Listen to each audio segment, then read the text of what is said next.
Ever wish you could, like, peek into the future of your health? Yeah. Well, today's deep dive is kind of the next best thing. We're looking at this super cool 2024 study just came out in European Radiology that gives us a glimpse into, get this, the long-term progression of arteriosclerosis. Wow.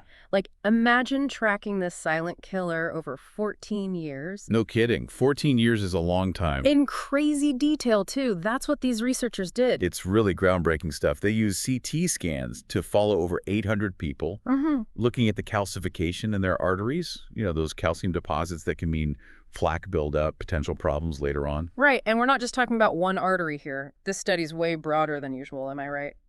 Absolutely. Most studies just zero in on the coronary arteries, the ones that feed the heart. This one goes deep on 5 different arteries, gives us a much better overall picture of how arteriosclerosis actually develops throughout your whole vascular system. Okay, so what'd they find? First off, it's not like everyone's arteries age the same way, right? Definitely not. The study showed, calcification generally increased in those arteries over those 14 years, but the amount varied a ton from person to person, artery to artery. Some folks, minimal changes. Others, way more dramatic increases in calcification. So where was the most buildup? Where's the action happening, so to speak? The aortic arch, that big artery coming right out of your heart, that one was a hot spot. Really? Oh, yeah. The median calcification volume in men shot up from 129 to 916 cubic millimeters. Whoa, that's huge. More than 7 times higher. And women jumped from 93 to 839. So, yeah. A lot going on there. Those are some serious numbers. Makes you realize how important that artery is and how vulnerable it can be to plaque. But you mentioned not all arteries are the same. What about the other spots they looked at? Here's where it gets interesting. The study also looked at the carotid arteries, in the neck and the ones going up to the brain, and the vertebrobascular artery, the one supplying blood to the brain. Right. And while they did find increases in the carotids, the vertebrobascular artery, almost 0 change on average. Wow. That's kind of surprising. You'd think with all the emphasis on stroke prevention, that'd be the artery we're watching super closely, right? The one feeding the brain. You would, wouldn't you? This finding, totally unexpected. It's got everyone talking. More research is definitely needed. But it really challenges what we thought we knew. Highlights the need to look at vascular health as a whole system. Can't just focus on one artery and assume the rest are fine. So even if your heart's doing okay, you could have something brewing elsewhere in your vascular system that affects, say, your brain. Exactly.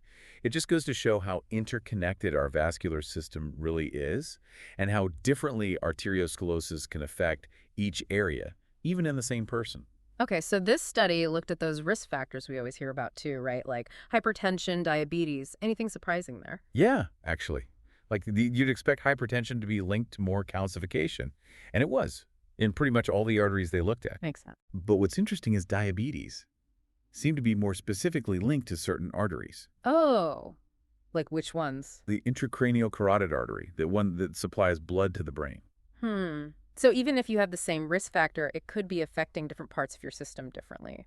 That's kind of a scary thought. Yeah, it shows how complex this all is. It's not just, do you have the risk factor or not? It's about how those risk factors are messing with your vascular system, which is unique, right? Right. This study really emphasizes how important personalized medicine is, working closely with your doctor, figuring out your own risk profile. Makes total sense. Like knowing heart disease runs in your family is one thing, but knowing which of your arteries might be more vulnerable, that's a game changer. Exactly. That kind of information can really empower you to take control of your health. For sure. Now, another thing they dug into was the difference between men and women. I'm curious about this because, we always hear heart disease is a man's disease. Right. And yeah, hormones definitely play a role. But this study went deeper than that. They found some pretty big differences in how calcification progressed in men versus women, even taking those baseline hormone differences into account. So it's more than just men are from Mars, women are from Venus. Our arteries are really on different trips. Pretty much. One thing they saw was men generally had more calcification at the start, but women, they often had bigger relative increases over those 14 years in certain arteries. Hold on, relative increases. What's that mean in plain English?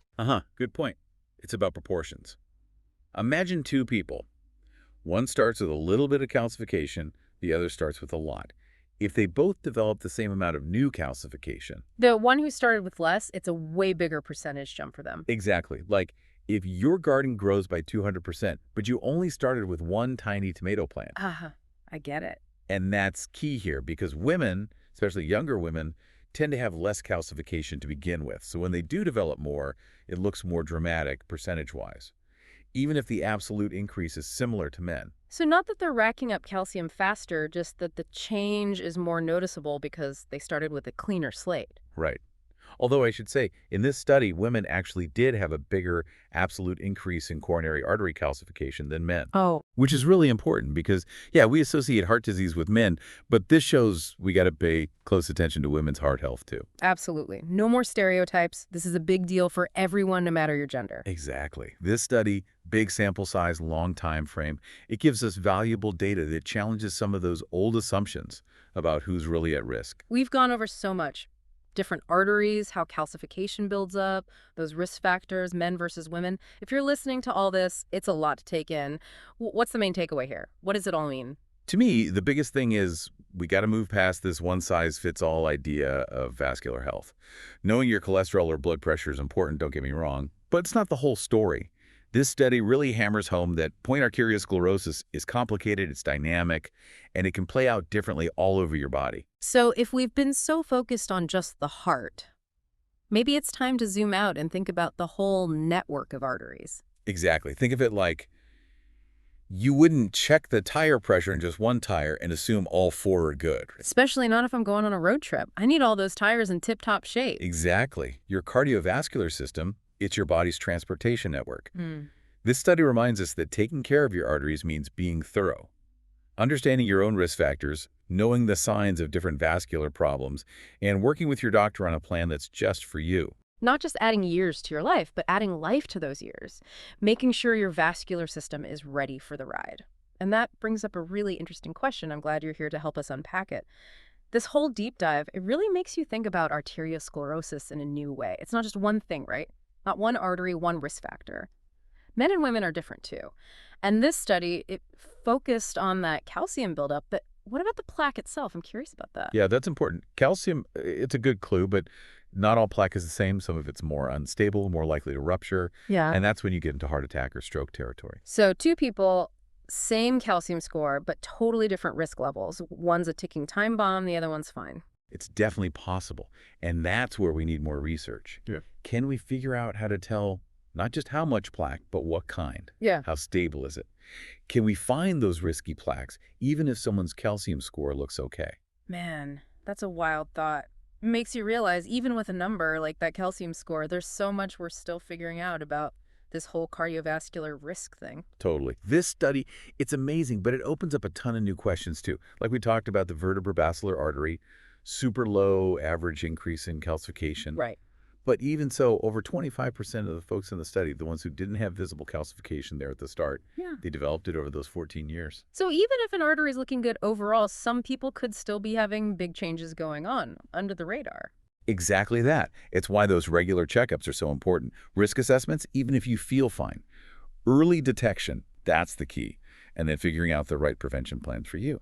And speaking of, this study went for 14 years. That's almost unheard of in medical research, isn't it? Most studies don't have the time or money to follow people that long. It's really incredible. That long time frame let them actually see how calcification progresses over time. Shorter studies just can't do that. This kind of longitudinal data, it's priceless, especially for chronic diseases like this. This has been, wow, eye-opening is an understatement. We've looked at the what, the where.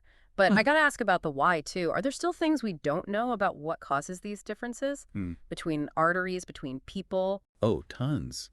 This study gives us clues, but also a whole bunch of new questions. Like, why does that vertebrobasilar artery seem less prone to calcification for so many people? Is it blood flow, genes, lifestyle choices, something affecting those specific arteries? We don't know yet. And how does that all tie in with diabetes, hypertension, all that? Are some people just wired to have certain arteries that are more vulnerable to those conditions? All questions we're dying to answer. Yeah. The more we understand how arteriosclerosis actually works, the better we can target prevention, treatment, move away from that one-size-fits-all approach. So it's not enough to just take a pill.